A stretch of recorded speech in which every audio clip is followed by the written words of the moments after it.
Back with the WMAY morning news feed, and taxpayers, of course, paying double the gas tax from just a handful of years ago in the state of Illinois, and we're preparing to get $17 billion from the federal infrastructure bill. Is Illinois going to get a good bang for the buck?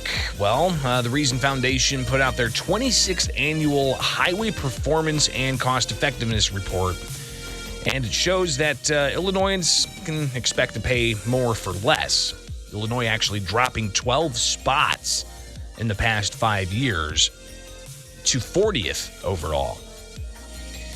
Well, I chatted with one of the researchers behind the report, Baruch Feigenbaum, and we talked about what exactly the report entails. And here's some of that conversation. Sure. So overall, what we're looking at is the performance of state highway systems. And so in order to evaluate that, we look at the cost per mile, and then we look at the condition of the roadways through pavement condition, through traffic congestion, and then also some safety factors, so deficient bridges and fatality rates. So we have 13 categories in total.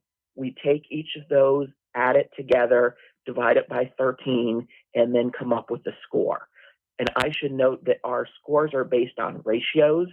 So if a state does really poorly in one category, that can drag it down, even if it does well in several other categories.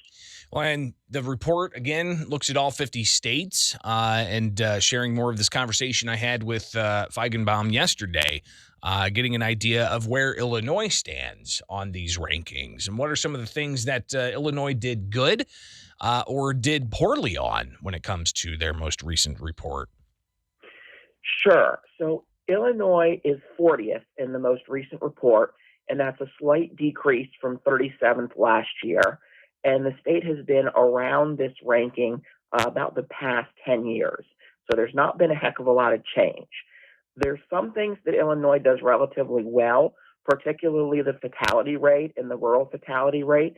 Those are both in the top 15 of all states, so that's really good. When it comes to spending, it's more of a mixed bag. In terms of capital and bridge spending, the state ranks 40th, so that's pretty low. In maintenance spending, the state ranks 35th, but it does a little bit better in terms of administrative spending, ranking 22nd, so in the top half. So that's a mixed bag. Pavement conditions tend to be, unfortunately, towards the bottom. Some of the pavement rural interstate is 27th, so that's pretty good. But urban interstate and rural arterial are both in the bottom 10, and arterials are the major signalized streets in the state. So not your neighborhood streets, but the more heavily traveled ones. Probably not surprisingly, because of Chicago, Illinois also ranks poorly in traffic congestion, being 48th. And then in structurally deficient bridges, the state is 37th, which also has some room for improvement. So not the worst in any one category, certainly not the best in any one category, but trending average to below average for most of the categories, which explains the ranking of 40th. So again, Illinois 40th across the country when it comes to cost effectiveness of the highways and the roads that the state maintains. So I'm sharing with a conversation I had with Baruch Feigenbaum. He's with the Reason Foundation and their 26th annual Highway Performance and Cost Effectiveness Report that is out this week. And we talked also about really kind of focusing on what Illinois does poorly and what is driving the continued decrease in Illinois' ranking. Again, dropping 12 spots just in the past 5 years of Reason's reporting. Sure. So I would say it's really a mix of things. I would say it's urban interstate pavement condition and rural interstate pavement condition. Those are both in the bottom 10. That drove the ranking down. Traffic congestion, which is third worst, certainly drove the ranking down.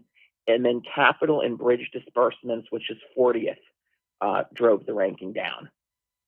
So the report It's out now. The Reason Foundation putting these reports together, and they look at 13 different categories. Illinois doing good in some areas, but not good in other areas. And some of the things that need to look at are just the costs and what's driving some of those costs.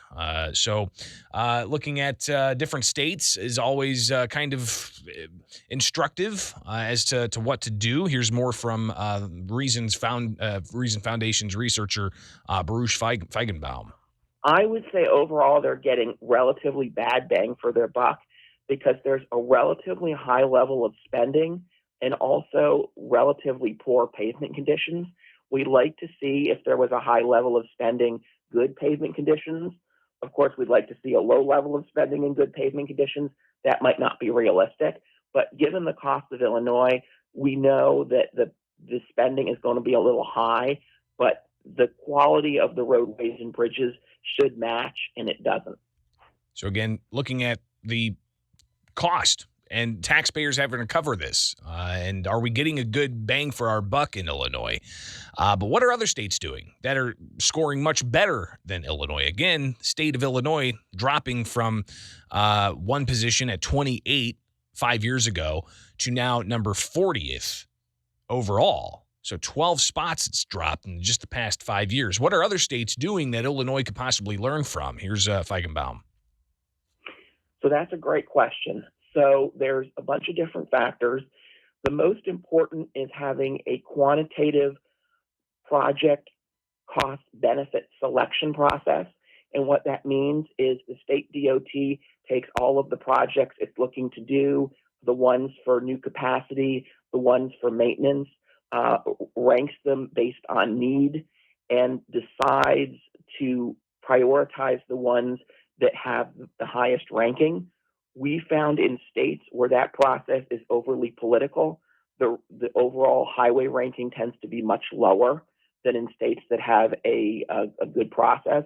And I would say the two states that have the best cost-benefit selection process, North Carolina and Virginia, both rank in the top 5.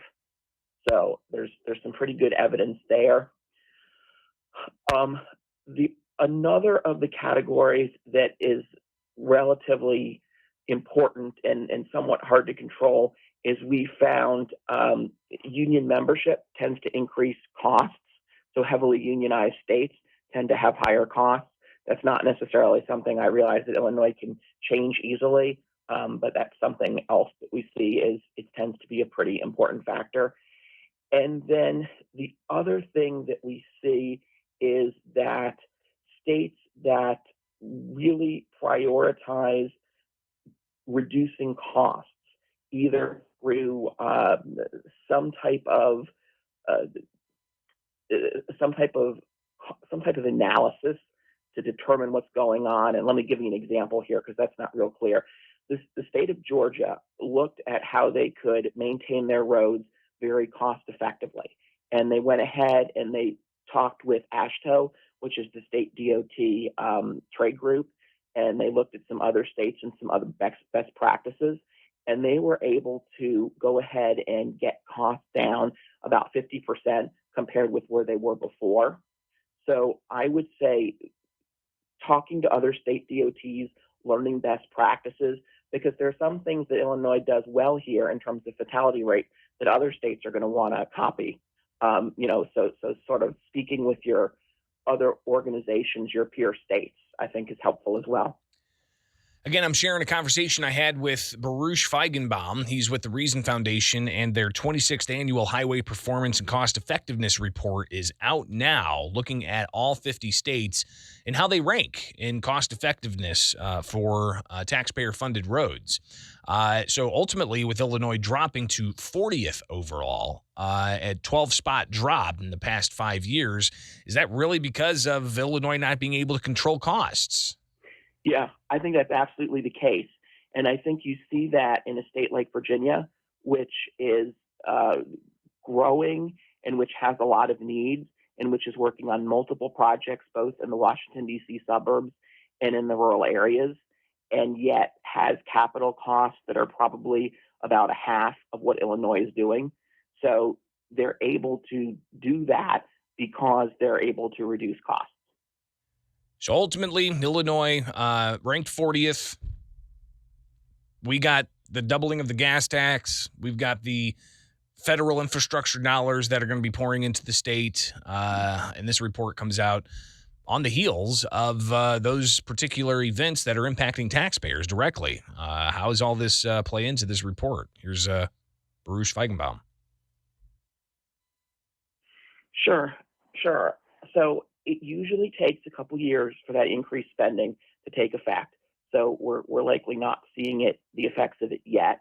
I will say it's really important, both for the increasing of the gas tax and for the federal infrastructure bill, that the state has a process for actually spending that money wisely, because we've seen other states, New Jersey comes to mind, where they also doubled their gas tax, and they said, well, our roadway pavement condition is going to improve, and we're going to spend 25% of the funding to improve the quality of pavement, and yet the pavement has not improved at all, because there's obviously something else going on there that is a problem. So making sure that the money is actually going to where it needs to go, and making sure that the efficiencies are there and the state is engaging in best practices are really important. So I think the lesson there is don't be like New Jersey. Got the highest property taxes and a variety of other things. All right, it is the WMAY morning news feed. I'm Greg Bishop. Coming up, much more, including conversations about pensions.